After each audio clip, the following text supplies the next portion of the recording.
Hi అండి, welcome to Nandini stocks. ఈరోజు మనం పెసరట్టు పులుసు ఎలా తయారు చేసుకోవాలో నేర్చుకుందాం. ఈ పెసరట్టుని దలసరిగా వేసి ఇలా ముక్కలు కోసి పక్కన పెట్టుకోవాలి. దీనికి కావాల్సిన పదార్థాలు చూద్దాం. ఒక ఉల్లిపాయని కచ్చా పచ్చాగా దంచుకుని, అలాగే 4 పచ్చిమిరపకాయలు కోసుకోవాలి. ఇంకో చిన్న చిన్న ముక్కలు, ఒక 2 ఉల్లిపాయలు చిన్న చిన్న ముక్కలుగా తరుక్కుని పక్కన పెట్టుకోవాలి.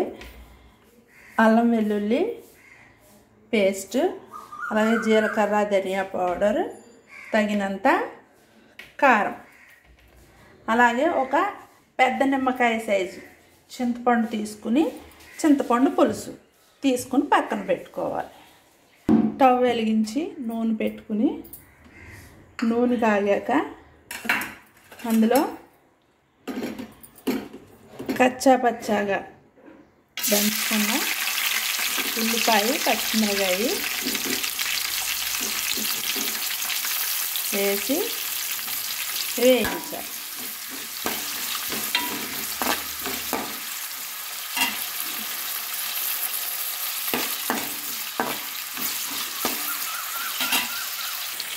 కొంచెం వేగాక ఇందులో సన్నగా తరిగి పెట్టుకున్న ఉల్లిపాయ ముక్కల్ని వేసి బాగా వేయించుకోవాలి.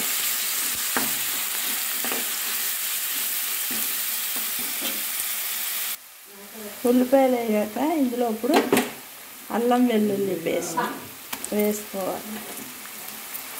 అల్లం వెల్లుల్లి పేస్ట్ వేసుకుని బాగా వేయించుకోవాలి.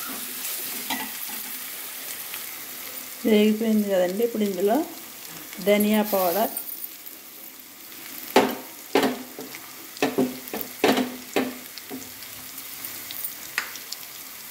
కారం,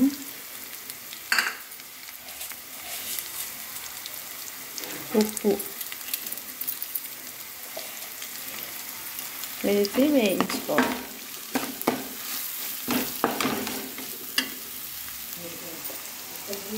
ఇప్పుడు ఇందులో చింతపండు పులుసు వేసుకోవాలి.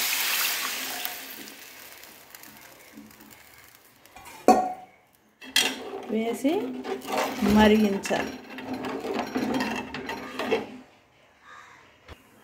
మూత పెట్టుకుని పొంగు రానివ్వాలి. పులుసు ఇలా మరుగుతుందండి. ఇందులో కరివేపాకు వేసి బాగా కలుపుకొని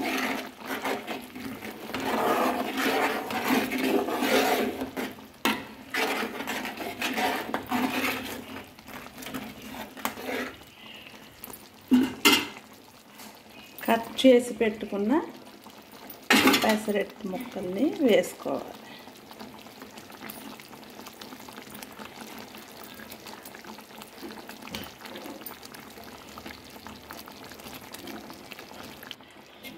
ఇలా వేసుకుని కలుపుకోవాలి.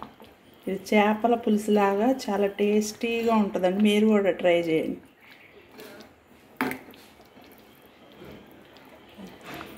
ఇలాగా సిమ్లో పెట్టి ఉడకనివ్వాలి. ఒక 2 మినిట్స్.